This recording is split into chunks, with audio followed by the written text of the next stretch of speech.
My guest on this podcast is Kevin Whelan, an absolute authority when it comes to building wealth.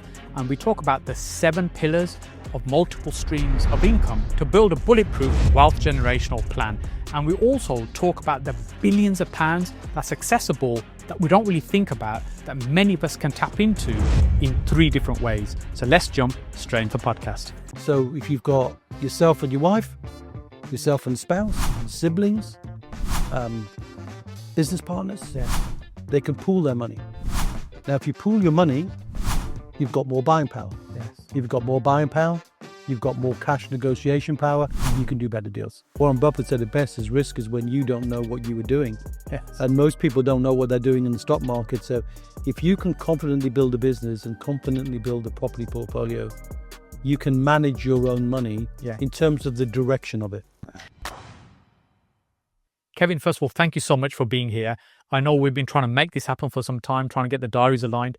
This is one podcast I'm really excited about. First of all, we're talking about finance, and as a financial GP, an economist, an expert in wealth, essentially, what I'd like to do is really get into the nuts and bolts of things that we haven't normally thought about as property investors. And I know a common challenge many people face is when they're trying to raise finance, they'll get the computer says no type of response. Yeah. Which could be quite frustrating. We don't know why necessarily that's the case. But there's other ways that you have as solutions that we could be thinking about where in more control.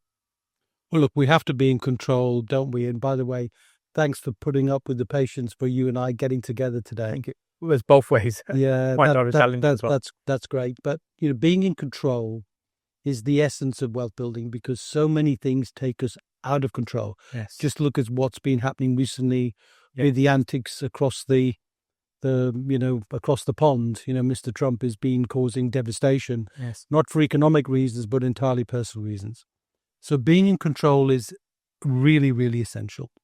But when it comes to finance, especially when it comes to property finance, almost every property professional is used to the feeling of being underwritten. They go with an application, they apply for some money, and they may get it, they may not. The terms might be the same, they might not be. And this is a challenge that's been perennial. It's been a challenge since, going back as far as 2008, and it's still a challenge depending on the type of property you go for. My view about this is there doesn't have to be a challenge. You can turn yourself from being underwritten to being the underwriter. You can be completely in control of the cost of finance, the source of finance, and the amount of money that's available is billions. Now, the issue is you've got to understand what is the unique source of money, and there are 2 sources. Yes. But unfortunately, the language I'm just about to share with you is pretty grey, pretty dreary, pretty boring. And given that you've said you're excited about having the podcast, we need to let people know you've got to see through clunky and dreary language to see the benefits on the other end. And in fact, whenever you're building wealth in property or in anything else, there's always new language to learn. We were having a chat over coffee, weren't we? We were talking about SA, we're talking about HMO, we're talking about lots of different things with acronyms and different parts of language. The 2 sources of money, the most undervalued and undiscovered for property purchasing, is your pension and other people's pensions. Yes, I did say that. And the vast majority of people, not everyone, but the vast majority, have got some form of pension fund in their life. And at the moment, it's more likely than not that it's on the stock market.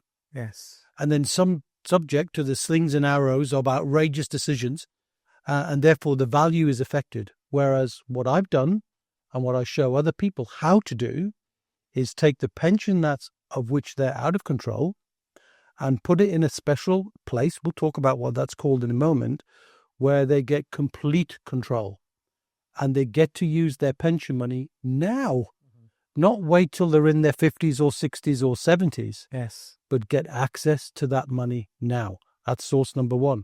And the second source is, even if you don't have a pension, you can access other people's once you have a bit of knowledge. Yes. So the ROI on this, the return on intellect that you can get from a bit of knowledge here is enormous. And I know you benefited from it yourself because you spotted that source and you've seen other people and you've been the recipient of other people's money. It blew my mind when I first came across it to try and understand that this was even possible. I just couldn't get my head around why isn't everybody doing this? Yeah, well, it blew my mind as well. And by way of background, just to tell you when it blew my mind, it was in 2009. Okay. Right? So should we tell them the concept? Yes. The concept is a special kind of a pension known as a SSAS. It's a bit of a tongue twister, isn't it? Nothing to do with the armed forces, yes. Nothing to do with software as a service, but everything to do with a bit of language which has been around since 1973. Okay. So it's not like it's new. It's not yes. like it's a flighty piece of legislation. It's been around since 1973. Essentially, SSAS means Small Self-Administered Scheme. That's the language. Yes. Well, what does that mean? Well, if you think about the world of pensions generally, and there are millions and millions and millions of people with pensions, they tend to be in big schemes. They work for a company. How many members? Thousands. Mm-hmm. They have a private pension or some kind of pension with an insurer. Yes. How many people in there?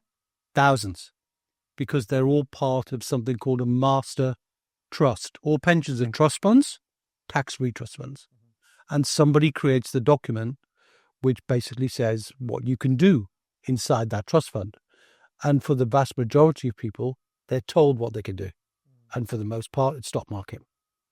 But for those people who qualify, which essentially it's small, that's small now, business owners. So people who've got small companies. Yes. Oh, isn't there been a proliferation of those Yes. since government intervention in 2017, Section 24 and all that language? Yes, there's been a massive, massive growth in the number of property people who changed from owning properties in their own name to owning them in limited companies.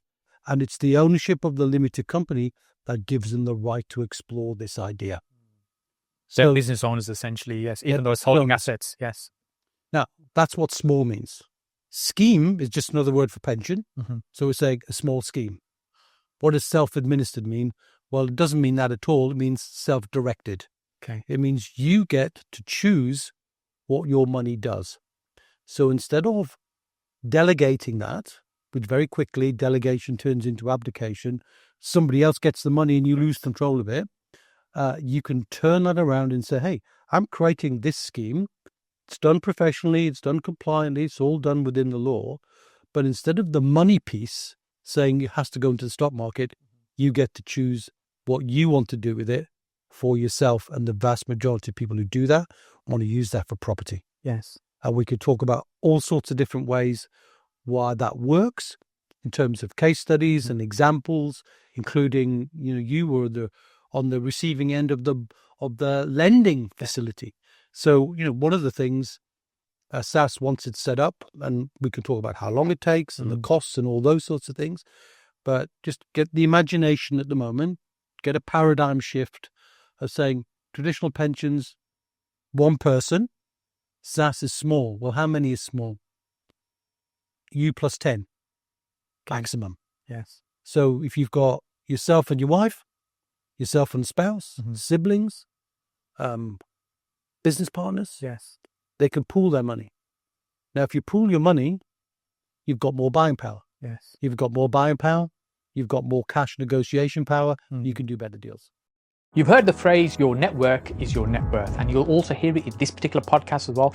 That's because people in property recognize the importance of being connected with other people. Property is a people business, and that's the reason I've been running a networking event for over a decade now. Each and every month we bring like-minded people together, an opportunity for you to come along and meet some of those people and also learn from other people on the stage, learn from myself as well. So make sure you book on to the next meeting. We're on the third Tuesday of every month in Birmingham. Now let's get back to the podcast. So you can actually use your own pension money to buy property assets. Yes. I remember when I was a student in the early 90s, going back a little bit now, and at the time, there was this talk about pensions are going to be changed and you can buy residential property and it never happened. No. There was this talk about it was going to happen. And that was my first, because at that time I was curious about property. I didn't get involved in property at that time, but just at the curiosity stage, if you like. And I started to hear some of these terms. And so that piqued my interest for a short while, and then it kind of dissipated away and nothing ever happened with this. But of course, there were still ways to do something in pension. There was. We just assumed there wasn't. Yes, that's because the legislation that was being mooted was to allow SIPs.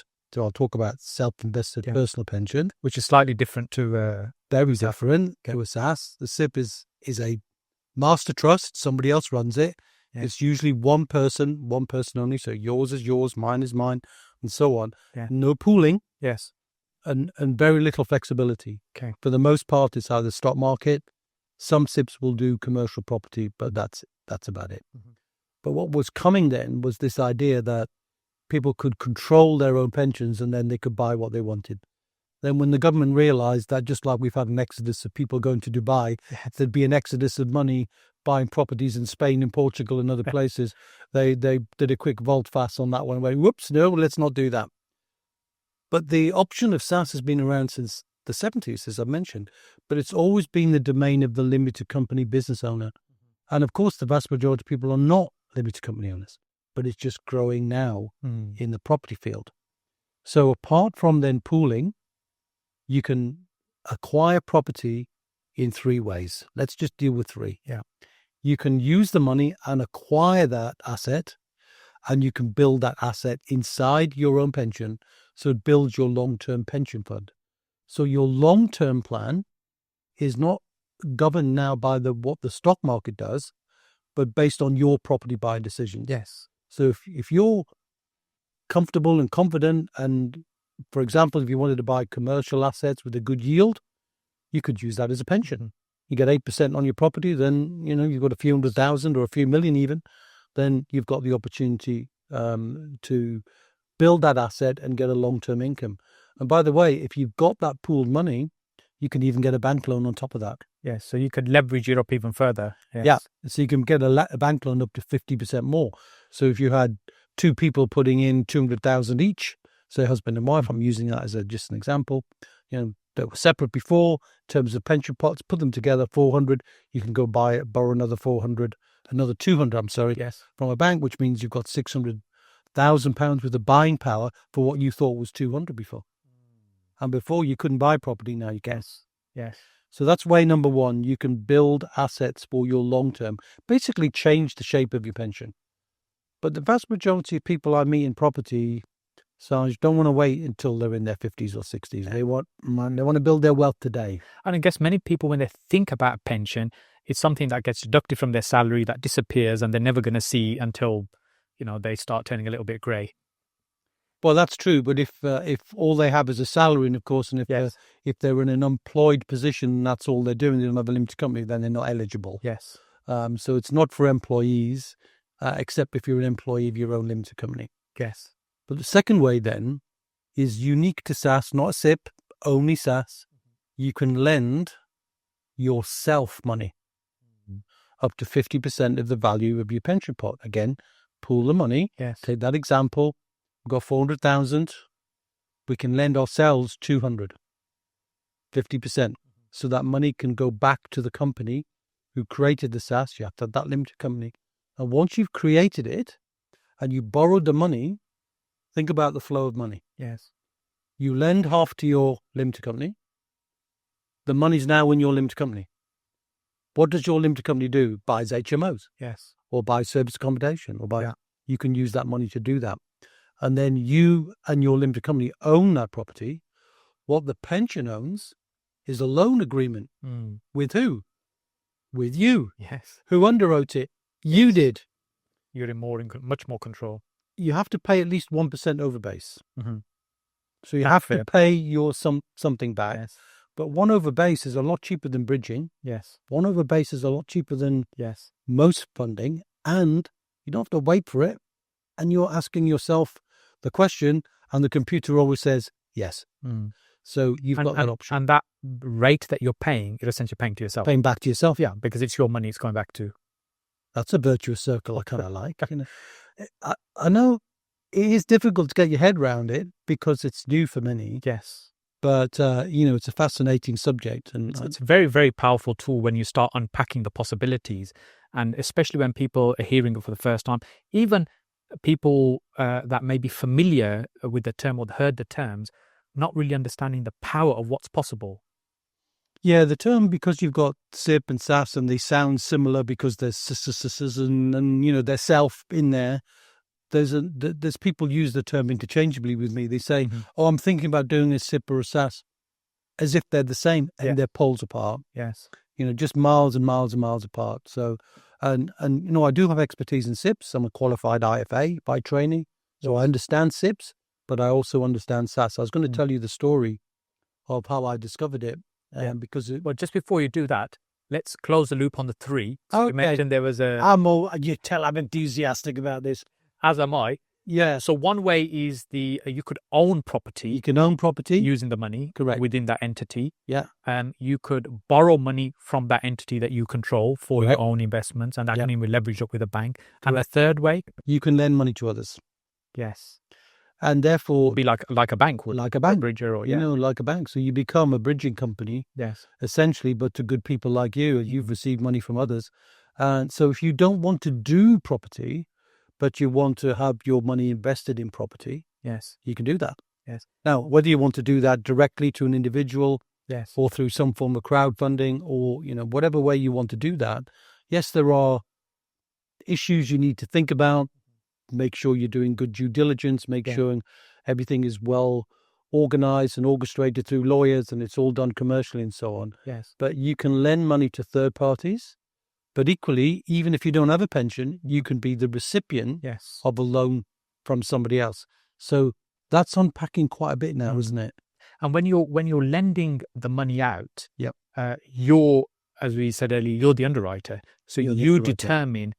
I was going to say the level of risk, but that's probably not the right phrase to use. But you can decide the criteria to an extent of where you're comfortable putting that money. Exactly that. So in my SAS, for example, I've frequently lend money, and I always lend money on first charge. Yes. I lend money to people I've done enough due diligence on. Yes. More often than not, a repeating cycle. Yeah. So that's an interesting point. Successfully. Yes. Yeah. Not just for me, because then I get the stability of a good relationship, but also from the other person receiving my money. I don't, I can always bank on Kev. Yes. There's Bank of Kev. Okay.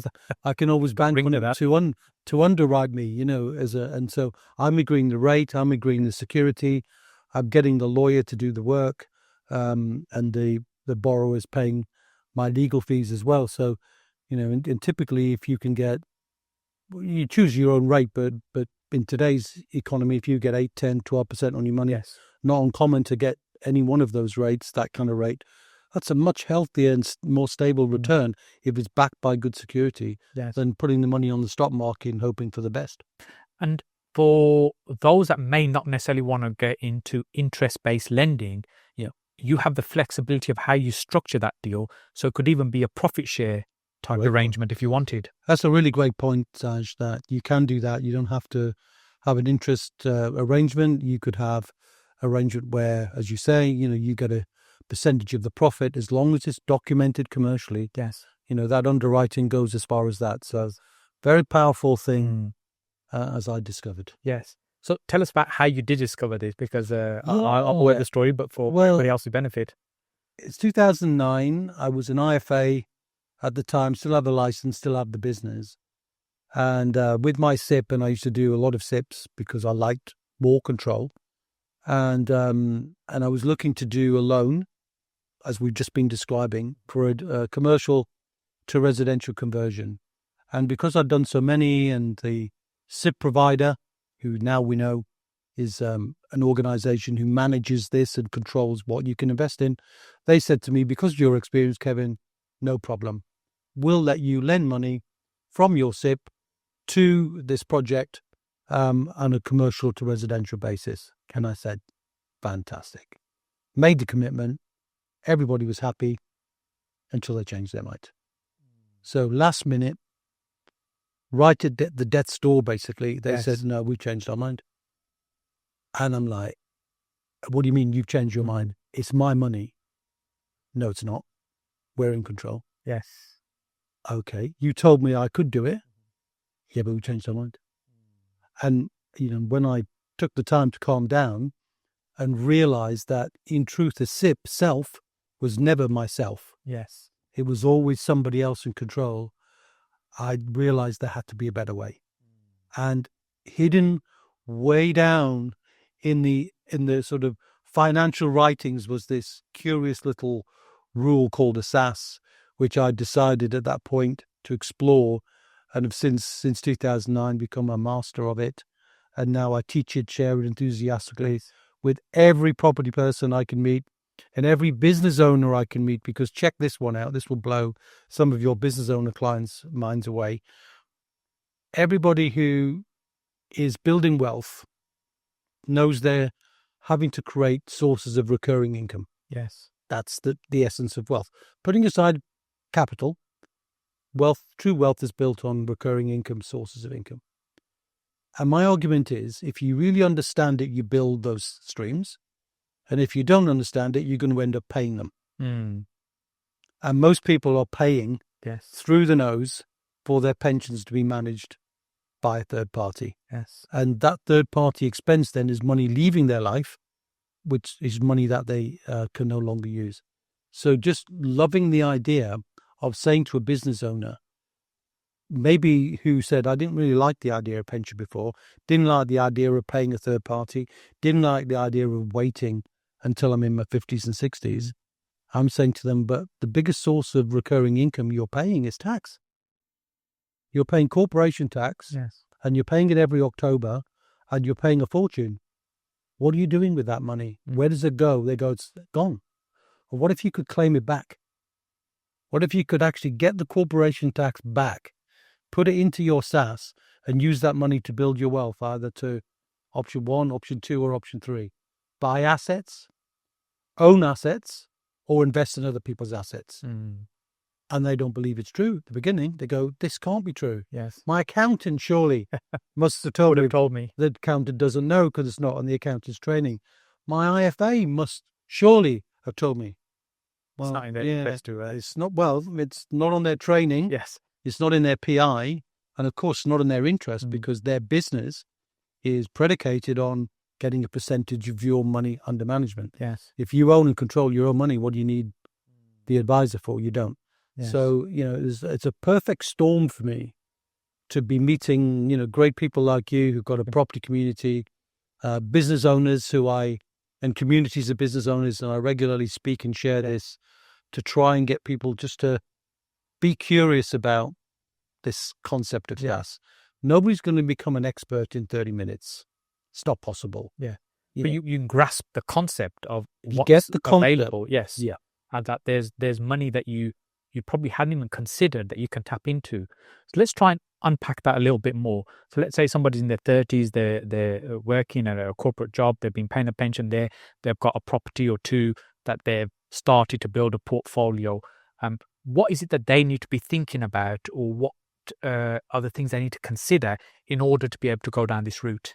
Well, first of all, they need the limited company.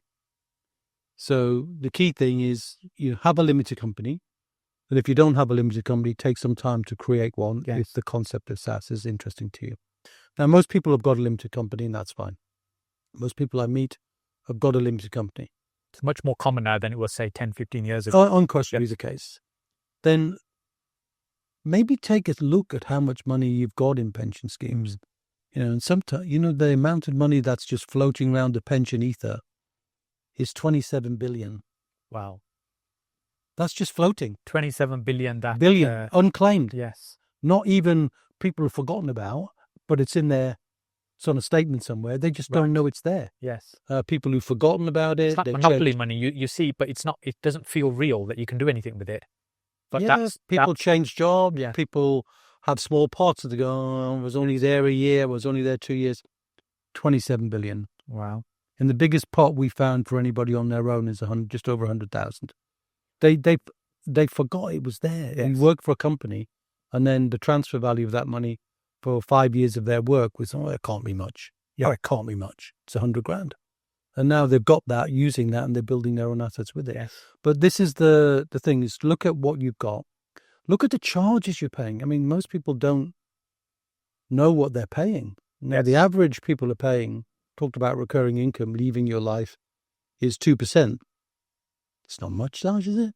It's only 2%. Doesn't feel like a lot, but I'm guessing when over time and you look at the amount of money, it probably does add up to quite a bit. Well, if you take a look at the average stock market return, if you iron out the booms and bumps over the years, let's say it's 6%.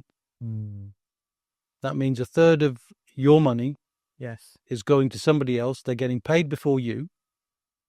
They didn't put any of their money in. You put it all in. Yeah. They're taking none of the risk. You're taking all of the risk. And if it all goes wrong, like it has done in 2008 and then recently, nobody can do anything about it. You sit tight and hope for the best. Yes. I like a joint venture, but I don't like that one. That doesn't sound like much of a fair arrangement, but that's what it is. Well, it's interesting because when I'm in rooms and, say there's 100 people in the room and I say, how many of you have got pension in the room? And 95 hands out of 100 go up. All right, and they do that. And how many of you got limited companies? And, 75 hands go. So, well, you are now eligible for SSAS. That all of you put your hand up, go check what you charge yourself. Yes. Because the chances are you're paying a small fortune, not just in terms of the amount of money you're paying, but the loss of that money means that doesn't compound for you. Yes. So it's the compounding impact of that which makes the whole financial system work. But unfortunately, it works for them. Doesn't always work for us. And I'm passionate about the wealth of the individual and families, not about the financial system, which is why I don't like this sort of typical IFA thought process, which is why I'm not a typical IFA. Yes. And much more comfortable in my skin, trying to make sure that people capture the value for themselves and their families, not simply pay it through laziness or ignorance or any combination of those things. I said the traditional IFA model, it's set up completely differently. It's about placing the money somewhere and the IFA earning a fee out of that or some recurring fee from that. Well, really here what we're talking about is take control of the money yourself. Most people listening to this are probably entrepreneurially minded. They're already business owners or they're property owners or looking to go along that journey. And actually just the idea of being able to tap into money that they thought maybe wasn't there, collating that together and even leveraging that up as well is quite amazing. You've definitely got it. And, it does make people wake up, and when they smell the roses, they shake themselves out of it. And, it's good from my perspective to be the teacher of this. And it takes time, right? Most people take a month or a couple of months to get their head around it, get all their questions asked and answered. There is a cost to do it, typically a couple of £1,000 to do it. But once it's set up for life. You've got to have somebody doing administration. They're being paid, but they're not being paid a percentage. It's really quite low. Yes. From £500. So the costs are minimal compared to what probably already has been deducted from that. Generally much lower. Yeah. But I do hear the argument, and it's not based on fact, it's based on hearsay. Oh, I've been told a SSAS is more expensive. Compared to... It doesn't. It's not. And the other thing I hear is, I hear SSAS is more risky. Well, the risk is all in... You're in control. So. And Donald... Warren Buffett, not Donald Trump, but Warren Buffett said it best, is risk is when you don't know what you were doing. Yes. And most people don't know what they're doing in the stock market. So if you can confidently build a business and confidently build a property portfolio, you can manage your own money in terms of the direction of it. You're not managing the compliance. You're not managing reports. You're not being a pensions expert. Yes. You're saying, this is my money. What do I want to do with it? And if you can get your head around that and then try to find out a bit more, and I think we can create some resources that if people do want to dive a bit deeper, we can do that, because it's not possible to cover everything in the time we've got together, but you've helped unpack quite a bit, I think. Yes. And I first heard about this concept from you many years ago when I first saw you on stage explaining this. And that's what really, really got me thinking about this. And although I've always worked for myself and I've never contributed into a pension over that time, initially I'd kind of switched off when I was first listening. But as I was listening to you, you have a great way of explaining it. I thought, I think I need to be paying attention to what's been said in. And it was very enlightening. And that was many, many years ago. And I still meet so many people that have no understanding of how they can utilize and tap into this type of money. And tell us a little bit about your background, how you got into this, because this is only really a small part of what you do to help people and wealth. Really, I see you more of an economist and someone that focuses on building generational wealth. Well, it's exactly that. So my background is my economics degree, which is going back to a long time ago, right? So a very long time ago. And I think what shook me into action was the death of my father when I was 25. He was an oil rig worker, was an agent for British Gas, Yes. Okay. and Shell, and had a great business. Then he collapsed and died, and unfortunately didn't have a business succession plan, didn't have a wealth creation plan. It was all trading time for money, making good money, but still trading time for money. Yes. As soon as you stopped working, everything stopped. Everything stopped, and it did for him, and the family went backwards, didn't make a will, didn't have life cover. And as an economist at the time, I'm thinking, crumbs, if I go when he goes, and we were genetically pretty alike, everybody commented on that. I thought, if I don't make old bones, I better do something about that. Yes. I made a decision. I remember the date, it was 18th of August, 1988. And I said, I'm not trading time for money ever again. Asked the permission of my boss, which is my wife-to-be. And I said, I just don't really want to be an employee. Yes. I want to build, I didn't use this language. I've just learned the language subsequently. I want to build assets and build things that will make us as a family wealthy. Yes. Is that okay with you? And she said, well, now's the right time to do it before you've really, we haven't had the family yet and we haven't built too many expenses yet. So, and that's what I did. And I spent my whole working life using my knowledge of finance. So built a mortgage broking business first. Okay. Sold that. Yes. Built the IFA, which I still own. Built a legal practice, which I own. I built a SSAS practice and a wealth building practice, which I own. And sharing with others as I've got other people to work with me on it. But the entire philosophy is create multiple streams of recurring income. Yeah. Because if you do that, you'll be financially set for life. Your children will be financially set for life. And no matter what Mr. Trump or anybody does, you're never going to be devastated. Now, it took me 15 years to become financially independent. I was 45 years of age. Okay. He died at 46, and that was my plan. Now I can teach people how to be financially independent in 5 years. Wow. Because there was no internet then. Yes. There were really no books. There were no guides. Now, of course, you've got the seminal book, Rich Dad, Poor Dad, and that's brilliant. And that gets a lot of people into this idea of building assets. But my own book, which is called The 7 Pillars of Wealth, teaches 7 independent ways of creating wealth. Yes. You don't need 7, but an awareness of all of them helps to then create diversification, because one of anything, other than a wife, one of anything is dangerous. It's high risk. Yeah. Yeah. Putting all your eggs in one basket.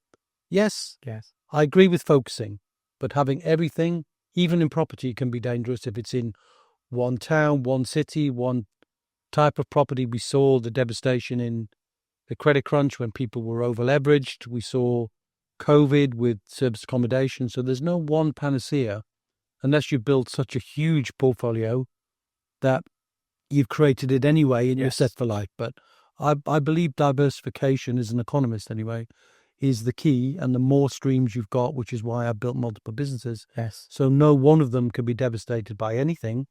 And also it keeps you on your toes. And as my wife says, you'll never retire, Kevin, despite your aging, wizened expression. It's like, I'm not going to, because I love what I do. Yes. And I love sharing it with others. And my ambition is to help as many people who are open-minded as possible to change their thinking from time for money to building assets. And property is just a perfect combination of that, isn't it, really? I've always seen you as hugely passionate about helping others and helping people to understand how they can be in control. Yeah. And I guess when people get involved in property, one of the reasons is they want to control their future, they want to control their destiny, they want to be in control of their finances.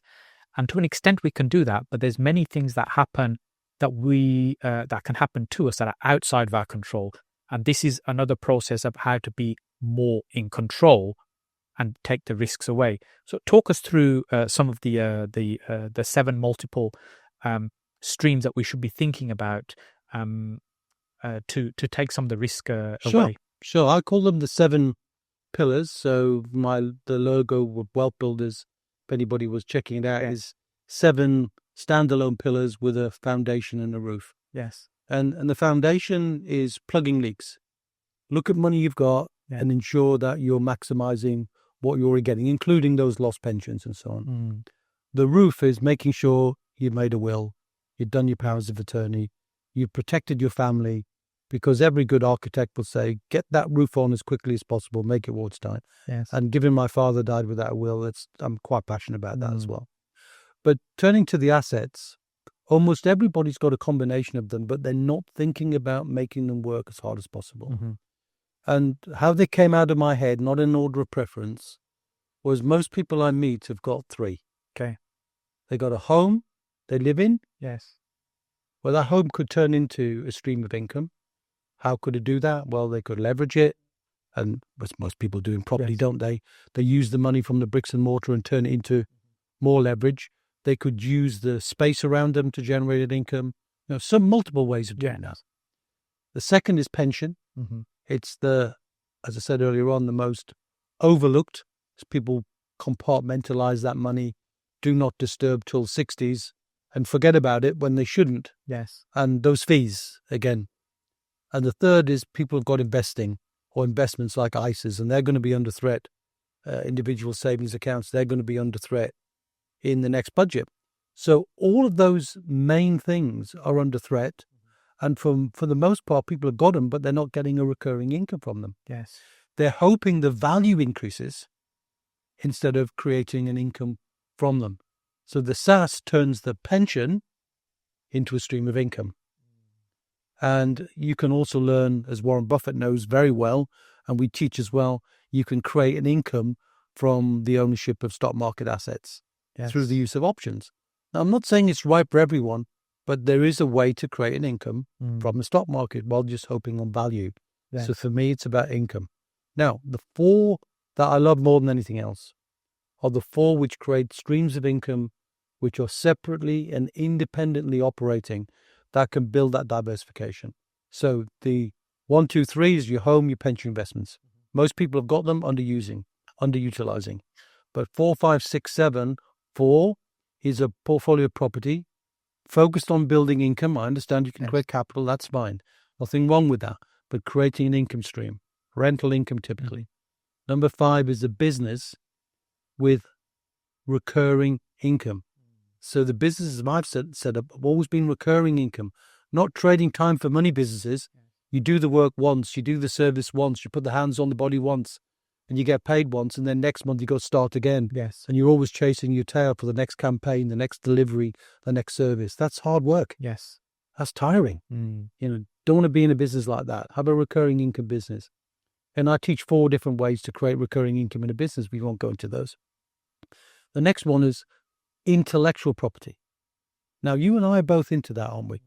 We're smart men using our intellect, using what we've done, what we've created, and we've turned it into some form of education that other people value.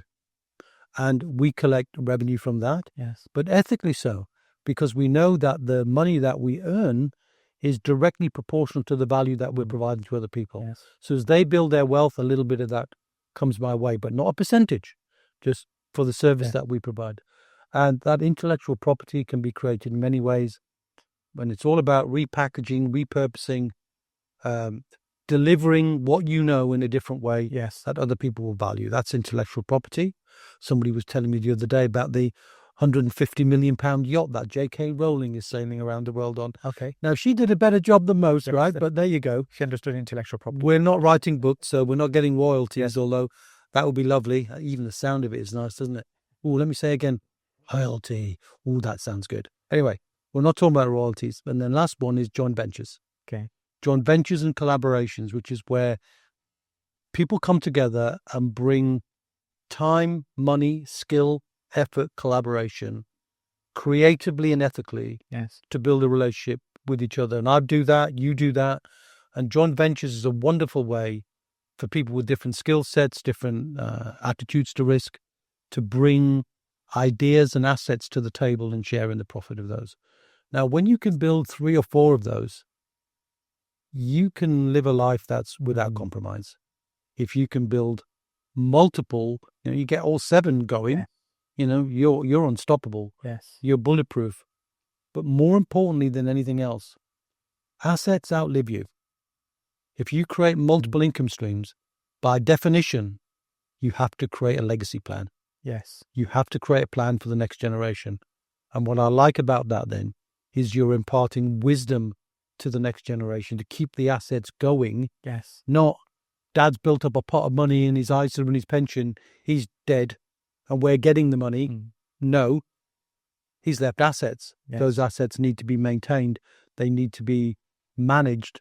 They need to be nurtured. Yes. For the next generation of my family. Yes. The Whelan family, the Hussain family, whatever family we have, we want to perpetuate that. And that to me is precious. And when you're able to build assets in that way, as I said, that's where the generational wealth comes into it, because you're nurturing the goose rather than killing the goose that lays the golden egg, and it will continue to lay eggs for a long time. And you're creating, wise farmers to keep those geese healthy in the future as well. Absolutely. And I think that's very powerful because, I'm a granddad now, and my grandchildren, you're supposed to say, you're not old enough, kid, but anyway. You definitely don't look old enough. Thank you. I was thinking I'm a granddad as well, but right, okay. Well, we'll just reciprocate on that one. But I was reflecting on the fact that children born today will live to 100. That will be their life expectancy.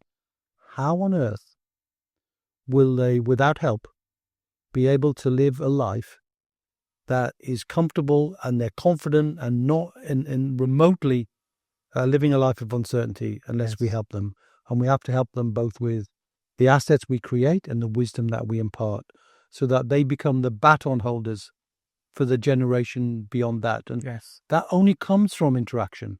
That only comes from being a leader of your family, the pioneer of your family, and the teacher of the next generation of what to do.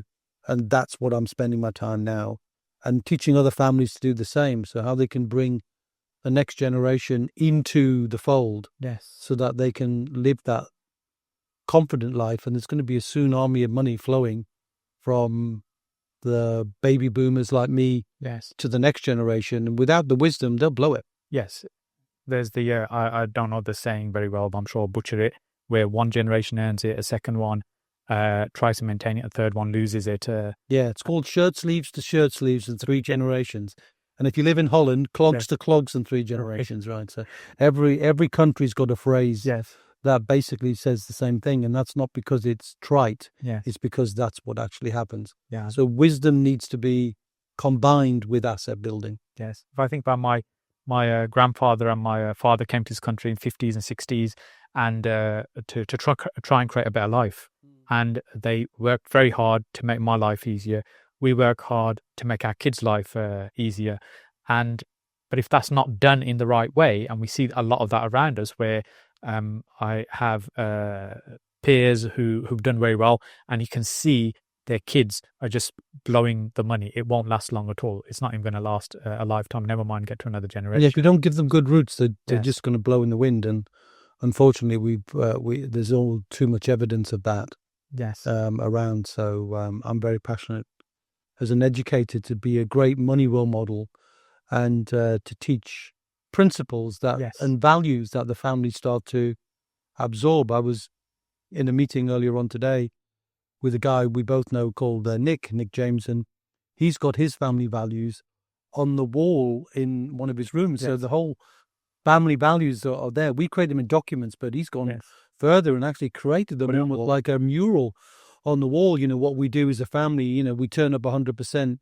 We love unconditionally. They're just a couple of those things that he's done. But we encourage our members at Wealth Builders to create a business in the family's name, as if it's the wealth of the business, the wealth of the family rather. Not the name of the limited company, not the name of Wealth Builders or the name of Sash Hussain, not that name, but the name of something the whole family can rally around. And then we create a charter around that with a set of values, a set of ambitions, a set of principles, for them to live by. And they like doing that as opposed to just not feeling part of it. And property is a great asset to share with kids because they can participate in it, they can see it, they can even get involved in the business as well. So property is a good business to do that. We earlier touched on there's a lot of uncertainty in the economy, in the market, and wasn't that long ago when we were all locked down, sitting at home, and we weren't really sure what's going to happen in the coming year. Yeah, right. And what's your thoughts in terms of where we're going, where the opportunities and where the threats may be in the next few years? Well, that's a loaded question. You know, I have a standard answer for that, which is I don't do politics and I don't do predictions. And the reason for that is because if you build assets strongly enough, you're not really affected. Yes. Now, that doesn't mean we don't have to be aware. Yeah. We have to. There'll be things that will be done to us and we need to be prepared to deal with them. Yeah, but the fact that if we've got a sound grounding in principles, then we can be flexible when things change. So, for example, we're going to see changes in the inheritance tax on pensions. Most people haven't even heard of that. They don't realize their pension is going to be taxed. SSAS can do something about that beyond the scope of this interaction. But that's something I would encourage anybody who has got a decent pension and wants to leave a legacy, definitely explore SSAS because it's a way you can part mitigate, or at least, make less stressful the inheritance tax. We're seeing decisions that are being made now where the whole stock market is being driven by sentiment. I think Mark Carney, who was the Bank of England governor, now the new Prime Minister of Canada, saying there's a new world order now. I think what's happened in America is the whole basis on which everything was pegged to that economy, the price of everything, the stability of everything around the dollar. The pound to dollar is, in terms of our favor, shot up. The whole American economy is gearing up for price rises because it doesn't matter how thinly you try and disguise it, a tariff is a tax, and a tax is a very difficult place to see where the growth can come from. Yes. It could be very selfish and could be quite, well, I said I wouldn't do politics, so it can be a very difficult thing to try and see that taxing is going to make any country great again. Winston Churchill said a great statement, which was way back when he was around, saying, taxing an economy or taxing a people as if that's a way to build wealth is like a man standing in a bucket and trying to just, pass on the handles. You can't do it. Yeah. I'm sure I got the quote wrong and somebody will find it, but the point is it's just an impossible thing to do. Yes. So being financially fleet of foot, because if you're relaxed and you're unstressed by life, because your wealth is assured, when things change, you can take time to react. If you don't have the time, because you're up to your neck in the doing of the next thing, the working flat out, you could lose your job. You could lose a business if it's focused on one thing. And then everything that you've got could be devastated by that. So I'd encourage anyone to think about building assets, to think about building them in long term in a diverse way, not just one thing, but focus on something now that you really could get behind to get your income level up to at least a level that covers all your bills. Whatever that level is for anybody, whether it's 1,000, 2,000, 3,000, 4,000, the number doesn't matter. What matters is when you get secure, financially secure, as we call it, then your time is much more about you. Yes. And then you can spend more time building your wealth full time in terms of your commitment to it. And then that means that will accelerate your wealth building process. So most people have got this challenge of time for money somewhere in their life. Yeah. And the sooner you can break free from that chain, the better it is. Well, the whole system is geared up to trap us into that environment, the rat race. And that's kind of how it works. And just to start thinking about there's a way out of that. I said Rich Dad, Poor Dad is a great book that kind of got the thinking of actually it's about not working for somebody, but building something that's going to continue to generate an income, which is what we're talking about. Yeah. I'll add a point to that, which is, I think I don't think it's a conspiracy, but I think there are three systems that are just completely failing us now. The educational system is still gearing kids up for jobs. Yes. The workplace system is still keeping people in employment and helping them just build workplace pensions, with a contribution that we all need to make. And that's failing us. And of course, the financial system is geared to keeping people in the dark so that they make more money.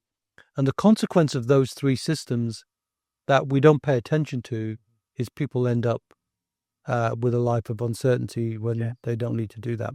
But the point about Rich Dad, though, that I think most people have missed is not the lessons of the build assets, don't think about liabilities. It's the fact that whoever the person was, Robert Kiyosaki had a rich dad.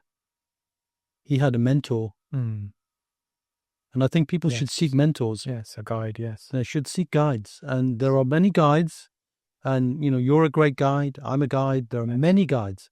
Seek out guides. Seek out communities where you can resonate with the message of the guide. Make sure they know what they're doing. They didn't just finish last week. They've been doing it for a while. Track record, credibility, testimonials, you name it. And find people you resonate, find communities you resonate, and join them.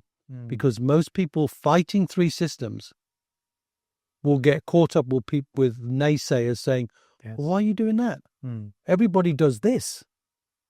Let's all go lockstep to retirement and then hope we're not retiring on the day the stock market crashes and then our money's devastated.